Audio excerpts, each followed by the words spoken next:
Who are the richest players in NFL history? Now you'd think having a net worth of $145 million would get you into the top 10. It doesn't. I'm sorry to tell you, John Elway, you don't make the list. You know what? That's too bad. Now Elway only made $45.5 million as an NFL quarterback, so turning that into $145 million via savvy investments is impressive. Almost every NFL dude on this list did the same off the field to turn a fortune into a disgustingly larger fortune. Today I'll reveal the 10 richest players in NFL history, and some of you may think you know who number 1 is, but I guarantee you don't. That's good. Sports.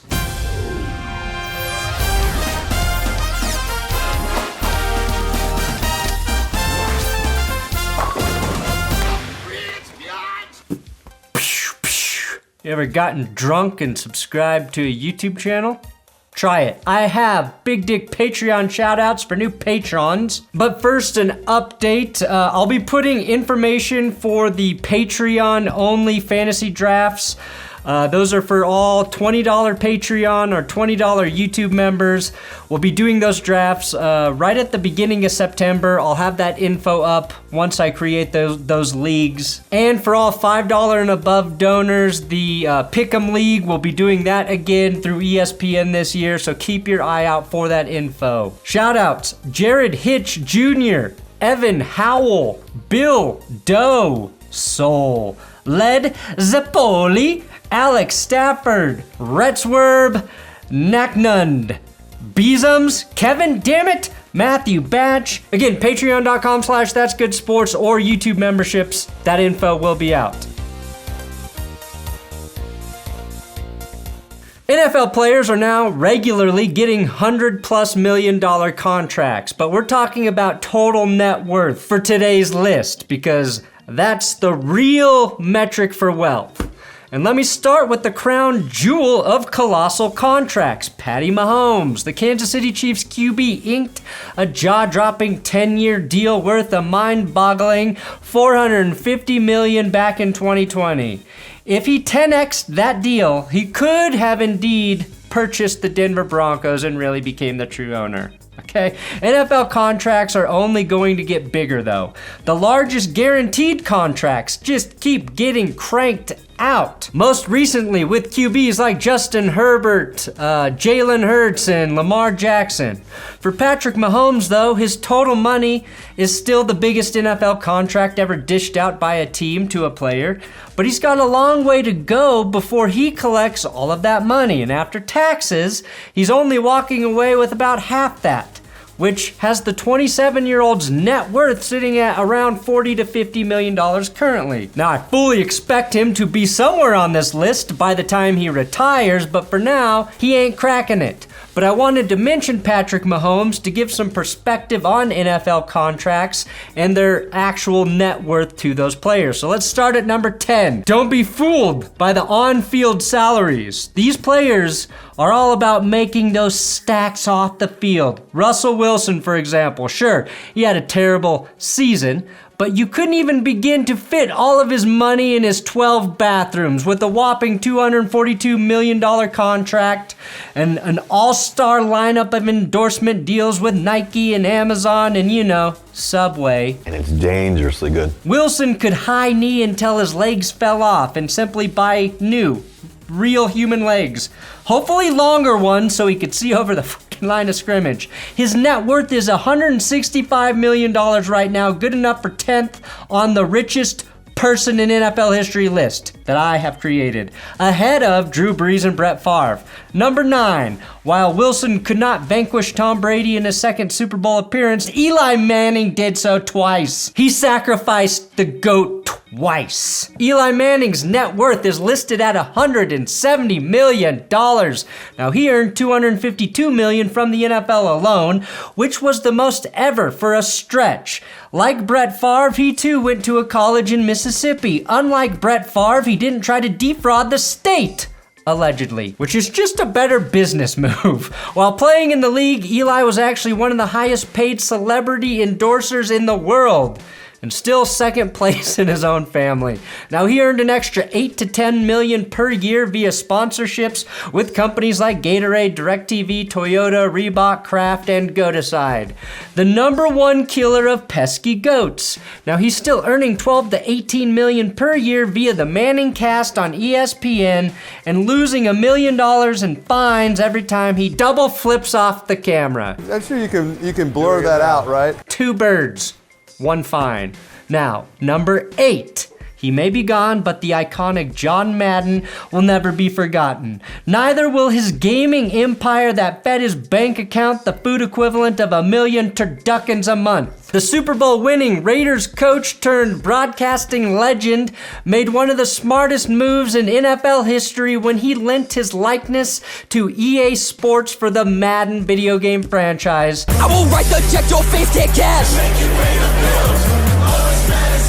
That leveled him up to a cool $14 million per year. He became the first broadcaster to earn more than $1 million per year, earning as much as $8 million per year late in his broadcast career. Madden was getting paid roughly $2 million annually by EA before he received a whopping $150 million from EA Sports to use his name and likeness in perpetuity. Meaning, yes, at some point we will get AI Pat Summerall and John Madden in the booth, and we'll just like it. You will like it. Madden was worth $200 million when he passed away in 2021. Number 7, the Green Bay Packers New York Jets. Broadway Aaron Rodgers is redefining the term payday. With over $300 million in career earnings already, Aaron Rodgers' net worth is currently $200 million, a huge reason he didn't blink at taking a $35 million pay cut to help the Jets. Rodgers has immunized himself from ever being poor.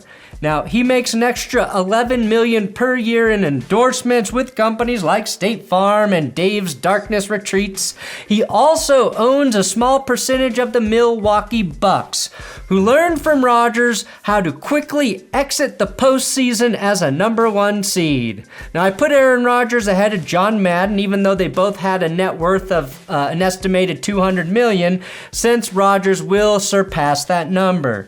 Technically, I could throw Roger Goodell onto this list, as he's got an estimated net worth also of $200 million, but why give him the satisfaction? He's not exactly an athlete, unless you count the extremely athletic feat of hugging Deshaun Watson without getting assaulted. So number 6, let's pivot to Steve Young, one of the smartest quarterback money men of all time.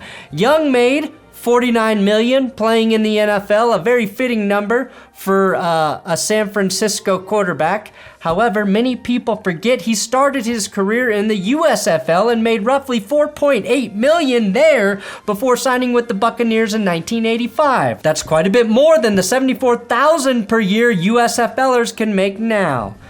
He may have just lost his ESPN job, which was paying him $2 million annually, but that was essentially a hobby for him. The only hobby that pays more, apparently, is collecting fucking Pokemon cards. After retiring, though, he co-founded a private equity firm called Huntsman Gay Global Capital, where other rich people pay millions of dollars to hunt, you know what, let's actually not go there. A multi-billion-dollar company that earns him an estimated $14 to $16 million per year. Young's net worth is also $200 million, but I've seen it listed as high as $220 million as well.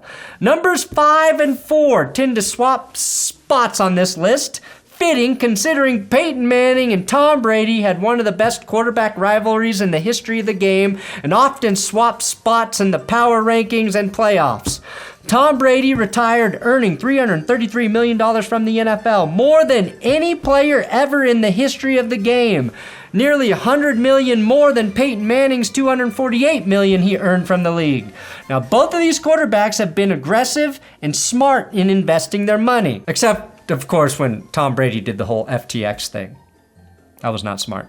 FTX is the safest and easiest way to buy and sell crypto. Tom Brady, though, is vying for an ownership stake in the Las Vegas Raiders, has one in the Las Vegas Aces, the WNBA team, and just bought a minority stake in a damn soccer team, Birmingham City.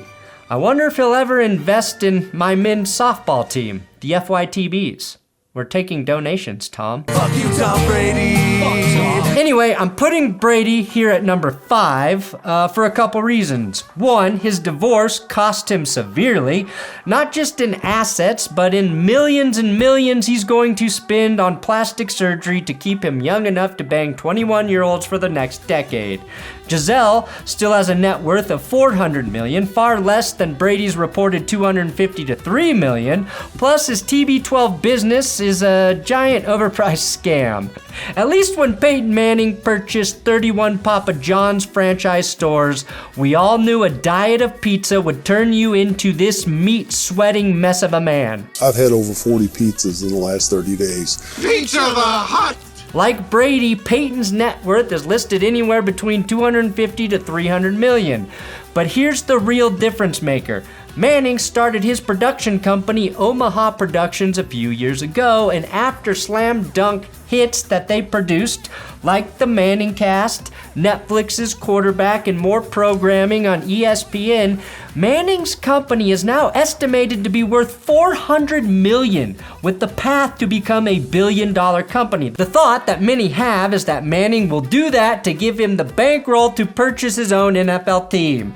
If I redo this list in 5 years, I think Peyton Manning will be number 1 and be the first modern NFL player to become a billionaire. It's sort of crazy to me that the NBA and PGA have billionaire athletes in Michael Jordan, LeBron James, and Tiger Woods, but the NFL has yet to produce a single billionaire that's played in the last 40 years. A massive part of all of their wealth came from endorsements, investments, and businesses that they started. And with the popularity of the NFL, it's truly surprising not a single star has managed that same level of bankroll. Number 3 is an old school gunslinger and possibly the most OG of all OG quarterback scramblers, Fran Tarkenton, aka the last time the Vikings had hope. Fran was the Vikings quarterback from 1961 to 1966 and again from 72 to 78, with the middle years belonging to the New York Giants. He was Minnesota's quarterback in 3 of their 4 losing Super Bowl appearances.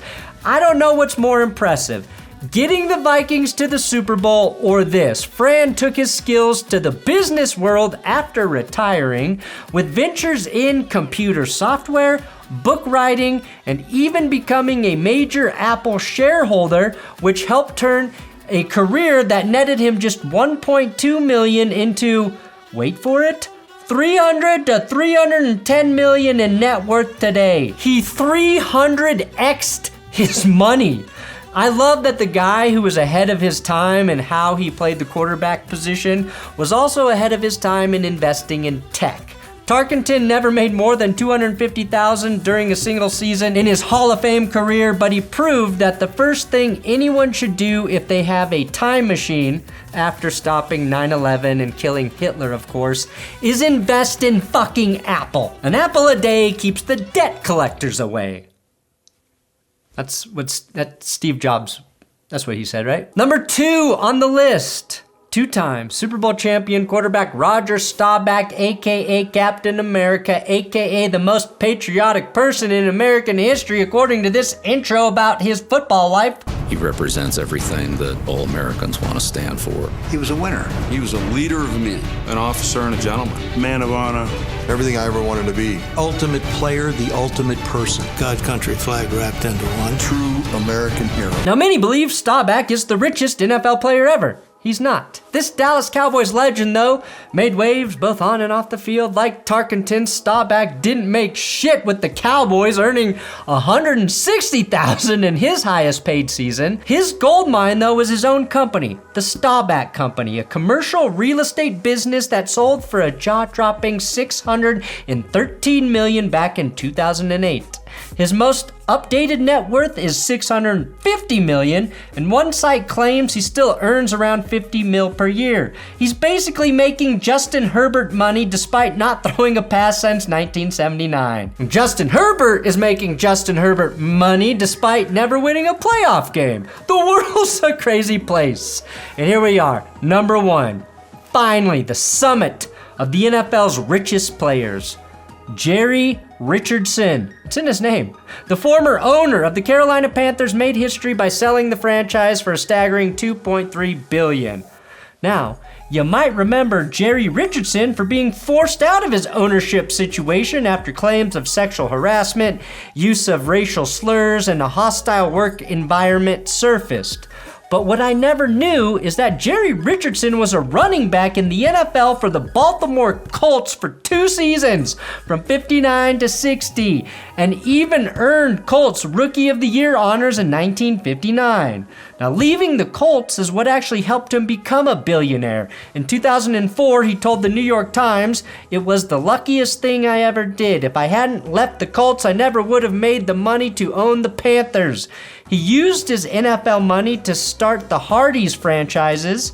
That's right, Hardee's, and expanded into various other businesses, including 1,300 Denny's restaurants. A true trailblazer in the world of shitty late-night breakfast food for drunk people. After 60 years in business, you'd think all Denny's restaurants around the country would know how to keep food safe. Black customers also won a $54 million lawsuit filed against Denny's in '94 for racial discrimination, which I guess didn't stop him from establishing the expansion Panthers just 1 year later. Now, Richardson received a heart transplant in 2008 and was later called a champion of diversity after drafting Cam Newton and hiring Ron Rivera, and passed away in March of 2023 with a net worth of $2 billion.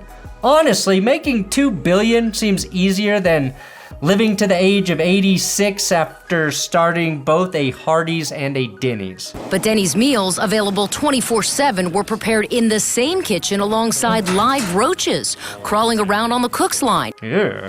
Thanks for watching That's Good Sports. Please subscribe here on YouTube. And don't forget to check out the 2011 full NFL season recap. That video's good.